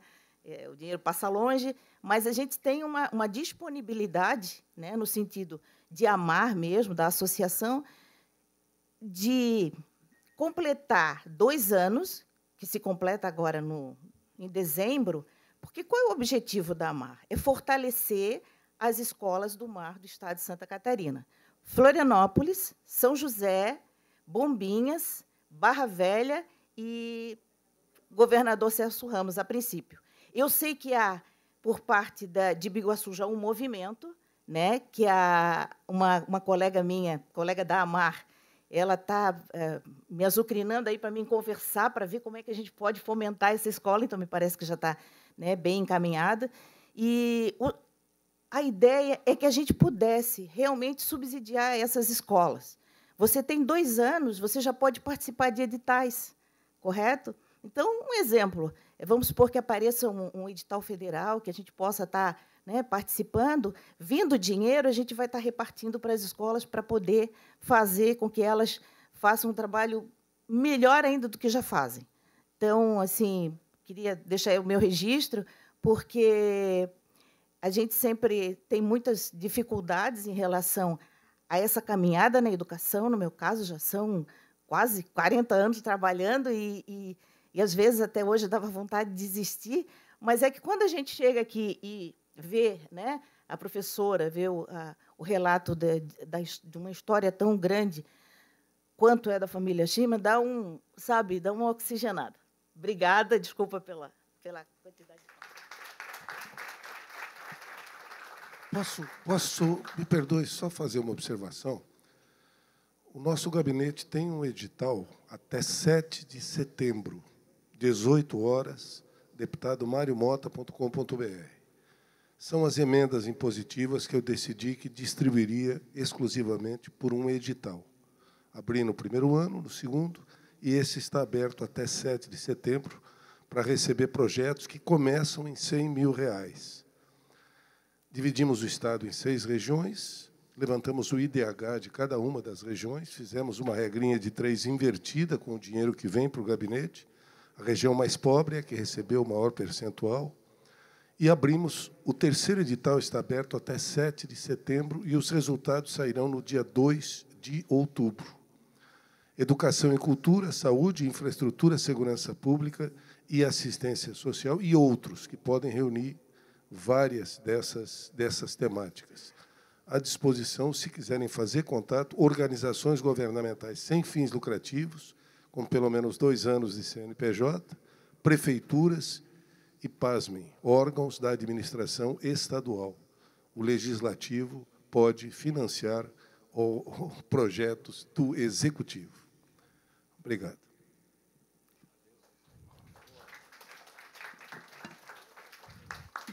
Boa noite. Desculpa a minha voz, mas eu precisava, seu Wilfredo, falar uma coisa muito bacana para o senhor. Eu sou Ida Luciane Scottini, sou diretora da Escola Ervino Venturi de Gaspar. Como o senhor é de Blumenau, ela é vizinha de Blumenau e eu sou a diretora da primeira escola Lixo Zero de Gaspar e a segunda escola Lixo Zero de Santa Catarina. Então, só para contar para o senhor que lá eu obtive 91,2% de desvio de aterro e que tudo que o senhor puder imaginar com esse lixo que era para ir para o mar, as nossas crianças, são 250 crianças, a gente utiliza os 5 R's e todos os R's possíveis para reaproveitar esse material na decoração da escola. A gente utiliza o óleo de cozinha usado para fazer sabão, inclusive já dei um sabão para o deputado Marquito, né? Convido o deputado Marquito, o deputado Mário Mota, para visitar a minha escola. E o seu Wilfredo seria uma grande honra, já que o senhor está em Santa Catarina, para impulsionar e me incentivar essa luta na minha cidade. Se o senhor puder visitar a minha escola, ficarei muito grata. Dizer para o senhor que a gente recicla o papel com as crianças, realiza compostagem, campanha do vidro, coleta seletiva, que as minhas crianças são de 6 a 10 anos e que a minha parte a gente está plantando no coração das crianças para tornar uma geração um pouquinho melhor do que a gente está encontrando, né, seu Wilfredo? Então, seriam essas minhas considerações.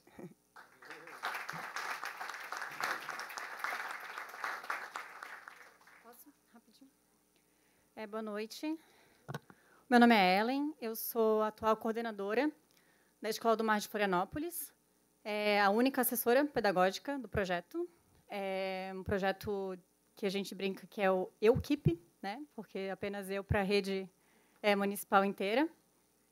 Existe desde 2008, né? Faz um trabalho muito próximo do que a Valdete estava falando, de inserção da cultura oceânica para as escolas municipais, né? Eu vim aqui para falar um pouco também, mas pedir daí que o senhor fale um pouco sobre os projetos voltados para a educação que vocês desenvolvem, inclusive para a gente pensar, né, na possibilidade de talvez ter alguma semelhança, ver proximidades, né, e distanciamentos, e trazer também aqui algo que aconteceu em maio desse ano na Conferência Nacional do Meio Ambiente, que foi a aprovação de uma moção de apelo para a institucionalização das escolas do mar e unidades de núcleo de educação ambiental, voltadas, né, para a cultura oceânica e educação ambiental de forma geral, com 270 assinaturas. Então, acho que isso é um ponto muito importante, que traz, né, a importância de unidades como essas, né, de escolas do mar. E outra questão bastante importante dessa conferência foi a inserção da cultura oceânica para além do currículo azul, né, que é algo que a gente já tem especificado dentro das políticas, o início, né, um protocolo de intenções na política do MEC, do Ministério da Ciência, Tecnologia e Inovação, que é a inserção da cultura oceânica no currículo formal. E a gente também conseguiu aprovar uma proposta, a segunda mais votada, que também seria a cultura oceânica como um dos temas emergentes de debate para ser trabalhados nas escolas, né? Tanto nas escolas quanto fora delas, na educação ambiental não formal. Então, trago aqui esses 2 pontos, mostrando, né, a importância realmente do tema oceano, né, atualmente, e aí peço para que o senhor fale um pouco dos projetos educativos. Obrigada.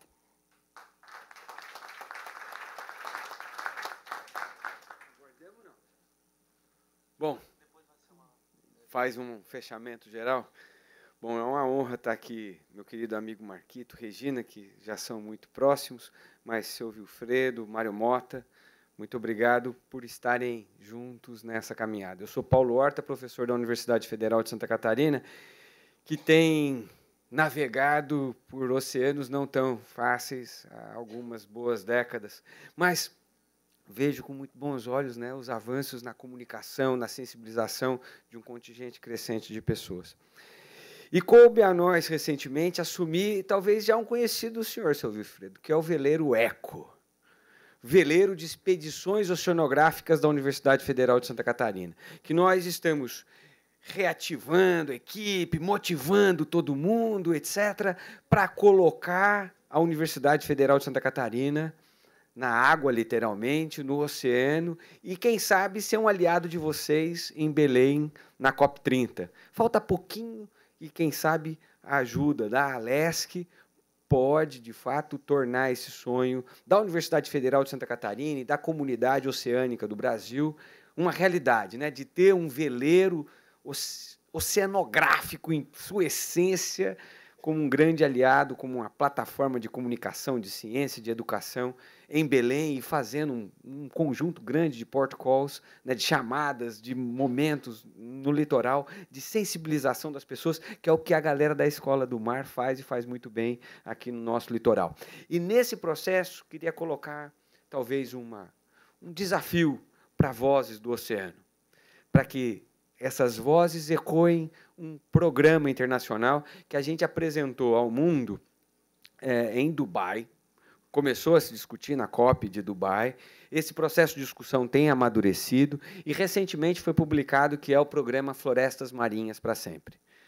Para pegar a carona no Tropical Forest Forever, né, o programa que também surge em Dubai, que é Florestas Tropicais para Sempre, com um financiamento que está se anunciando de ser, de fato, da ordem de 250 bilhões de dólares anuais, a gente apresentou essa proposta. E, mais recentemente, em fóruns de conservação, etc., na UCN, a gente tem advogado para que ela seja uma das propostas discutidas e, eventualmente, implementada. Por que não durante a COP30? Por que não na Casa das 11 Janelas? Então, florestas marinhas para sempre. Se a gente tem Amazônia, Mata Atlântica, nos oceanos a gente tem recifes, florestas de kelps. Bom, o senhor já navegou por todas elas, né? Mas, para a galera que não, gente, debaixo d'água tem muita floresta, mas florestas gigantescas, coloridas. Só que lá debaixo d'água elas são construídas, às vezes por plantas, às vezes por animais. É a coisa mais linda que eu já vi como um ser humano, que eu já vi na minha... Parece que você está em Marte, dependendo da floresta que você está mergulhando, né, seu Wilfredo? Então, fica aí a sugestão. Muito obrigado mais uma vez, deputado Marquito, deputado Mário Mota. Regina, parabéns aí pela fala. Seu Wilfredo, sem palavras. Muito obrigado. Marquito, veio duas perguntas para mim. A sua, entre em contato com a nossa equipe, tá? Você pegou o endereço aí, alguma coisa? Tá? Entre em contato, eu vou dar um toque lá, o pessoal. Eu tenho uma equipe que analisa os projetos, né? Mesma coisa da COP, de você estar lá os dois, eu acho, na COP30, lá na casa... E a gente está recebendo, realmente recebendo. E a universidade tem tudo a ver, né? Tem um veleiro, tá? que eu conheço bem o veleiro, e teria que ir realmente para a COP.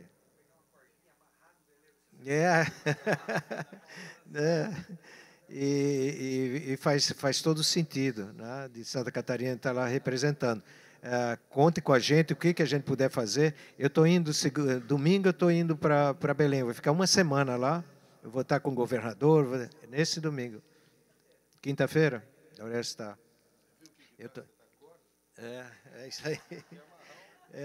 Não, mas é isso aí, eu acho que é para o melhor do mundo, para a sustentabilidade, a gente tem que se unir. Quando eu falei que nós estamos agora, né, com todas essas grandes ONGs internacionais que têm muito dinheiro, a nossa é uma ONG brasileira, e nós temos nosso instituto, ou seja, nós da família Schirmer temos uma área totalmente diferente, que é cinema. Tá? Que agora estamos terminando o filme do Drauzio, terminou já, está na pós-produção do Drauzio Varela, da vida dele. Tivemos o filme do meu amigo Pinguim, né? Não sei se conhece da história e tal. Então, esse lado do nosso instituto é tudo voltado. Todo o dinheirinho que nós colocamos no instituto, que é isso que vai resolver, né? De projetos como o seu, como de você também, com o seu nome? Ellen? Ah, tá. E vamos trabalhar junto. Eu recebo alguns projetos, entende? E aí a gente vê os caminhos para chegar. Não é fácil, mas a gente, quando você quer a coisa e realmente tem vontade, as coisas funcionam. Tá? Conta com a gente. Mas vamos ficar em contato, tá bom? Tá.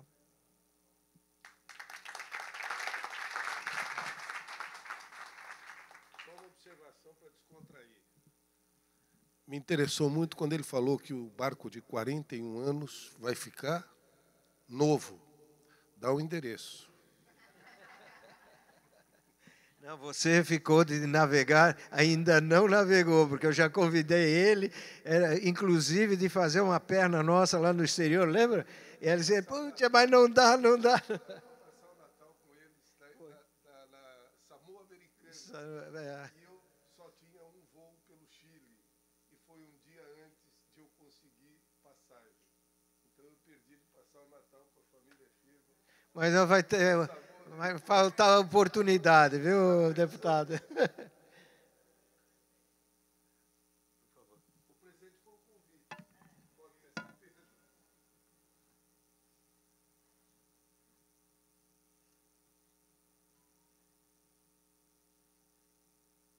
Oi? Então, eu acho, uma coisa que eu gostaria de falar da Escola do Mar é o seguinte, eu estou conversando com uma oceanógrafa que agora está no IBAMA, aqui de Florianópolis, e uma ideia que a gente teve é usar isso ainda não está feito, então também não quero prometer uma coisa que talvez não venha, mas a gente vai tentar fazer isso, é usar o dinheiro das multas ambientais. Tá? Então, a gente vai ver se a gente consegue viabilizar o dinheiro de multas ambientais do IBAMA para a Escola do Mar e projetos afins de educação. Tá? Então, isso é uma coisa que coisas que a gente precisa alternativas.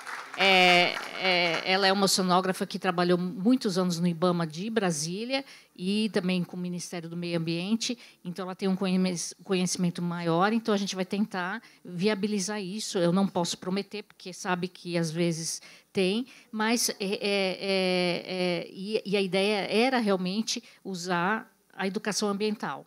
Né? A gente também tem o Instituto de Mudanças Climáticas dentro da UFSC, que foi criado recentemente, e tem duas estratégias que a gente gostaria, de repente, de conseguir esse dinheiro para usar com educação ambiental, porque a ideia do Instituto é pegar a pesquisa que se faz nessa área, né, incluindo de oceanos, e fazer a transformação para a sociedade mesmo, fazer isso acontecer. E educação é um dos principais fatores, eu acho, né, que a gente vai conseguir ter avanços, né, com a sociedade. Enquanto a sociedade não entender a gravidade do problema, o resto não vai vir. E aí, só respondendo, então, uma questão mais científica, né, que eu acho que o ponto que ele perguntou ali dos países, né, ele está falando um pouco de justiça climática. Né? Então, o que acontece? Rapidamente, eu sei que nós já estamos no final e vocês já estão cansados, mas o que ocorre é que, quando a gente vê as emissões, principalmente históricas, né, a gente consegue ver quais são os países que emitiram mais durante... Porque ninguém talvez saiba, o gás carbônico fica 200 a 250 anos na atmosfera. Né? Então, a concentração de gás carbônico que a gente tem hoje é das emissões de 200 anos. Então, historicamente, os países industrializados contribuíram mais. Mas a China, o Brasil, está chegando lá. Tá? Então, uma noção que a gente tem que ter é que nós estamos já quase chegando lá com as nossas emissões, então nós não somos também tão bonzinhos agora mais, né? Mas, mesmo assim, o que acontece é que os mais ricos, dentro dos países, inclusive mais pobres, sempre a emissão é muito relacionada com o consumo. Então, quando a gente vai ver, não é só os países mais ricos, mas as pessoas mais ricas dentro de cada país são os que mais emitem. E os impactos das mudanças climáticas é sentido mais pela população pobre. A população pobre é a que está mais vulnerável em áreas de risco e sofre mais. Então, isso é chamado de injustiça climática, porque os que contribuem menos são os que sofrem mais os efeitos das mudanças climáticas, e a parte costeira oceânica não é diferente. Tá? Então, existe essa discussão na COP, isso é um dos pontos, e vocês vão ouvir dizer, principalmente esse ano, porque a COP é no Brasil, então vai ter muito mais... que existe uma discussão para aprovar o Fundo de Perdas e Danos, que é um fundo para que os países ricos têm que colocar mais dinheiro, certo? Para que aí as comunidades que sejam atingidas por desastres relacionados às mudanças climáticas possam acessar esse fundo e ter esse dinheiro. Então, foi aprovado um montante muito pífio em Baku, que eu estava na COP de Baku, e a ideia é que o Brasil vai puxar isso. Né? Então, essa discussão está sendo feita, e esse fundo de perdas e danos, vocês deveriam ficar atentos a isso, porque as comunidades, por exemplo, o que ocorreu no Rio Grande do Sul, a seca da Amazônia de 2023, tudo isso que tem prova que foi relacionado com as mudanças climáticas, essas comunidades teriam acesso a esse fundo. Mas uma coisa que eu queria só deixar o último recado é que a importância da ciência aí.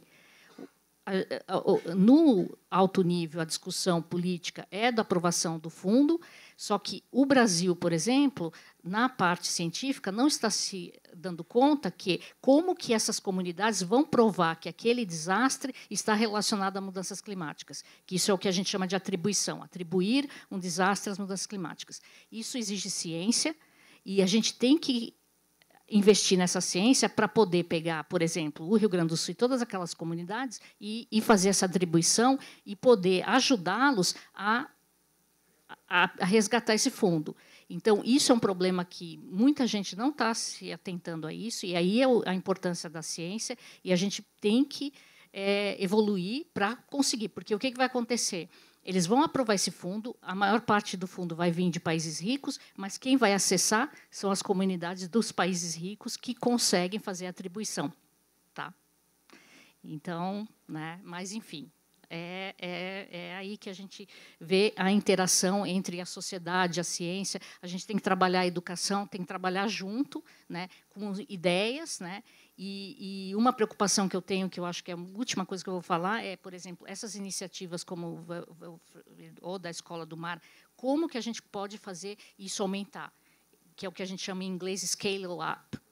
Porque ainda, na minha opinião, o que ainda fica difícil é que são iniciativas muito individuais dela, por exemplo, né? Você tem que entrar mais em contato com a universidade para ter mais ajuda também de projetos, né, científicos, já que é ciência.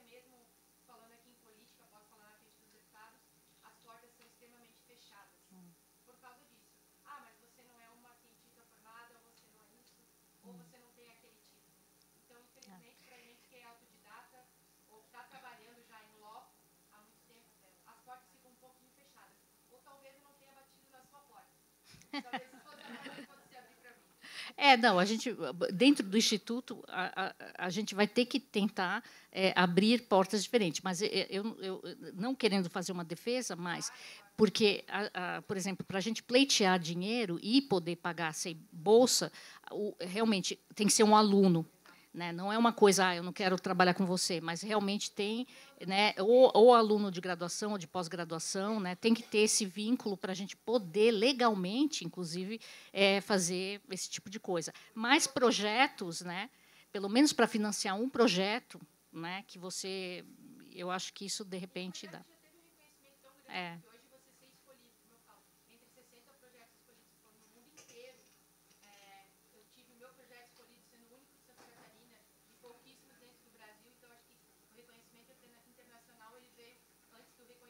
Isso ocorre constantemente. Às vezes a gente é reconhecido primeiro lá para depois ser reconhecido.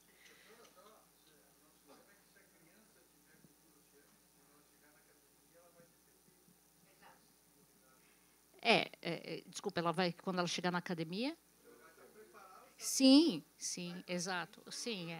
Mas isso foi aprovado agora, né?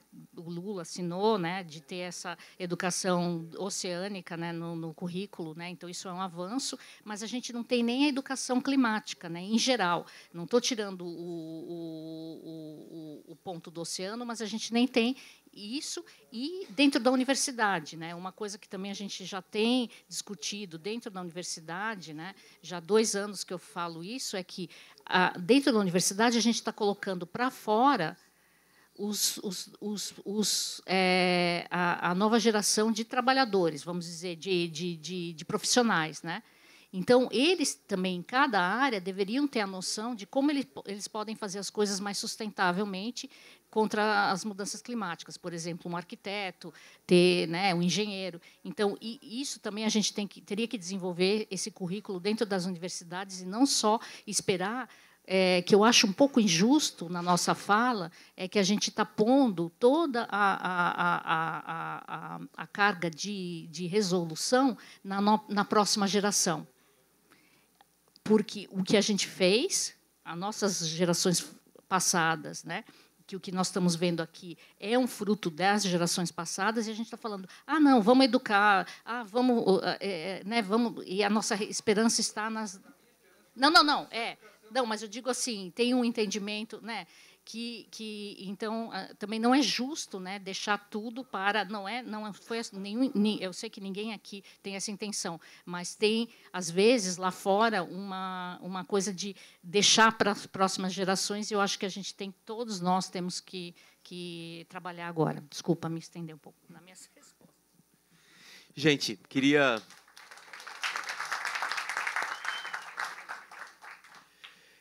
queria primeiro assim agradecer a todo mundo. Que satisfação poder estar aqui, Vilfredo, deputado Mário Mota, professora. Nosso trabalho aqui na Assembleia Legislativa, ele é um trabalho muito sério, né? Então acho que foi bem importante esses relatos que foram colocados. Quando a gente trouxe esse debate da cultura oceânica, eu quero dizer que ele surgiu, Vilfredo, dessa importância das escolas do mar e vendo as escolas do mar agonizando, né?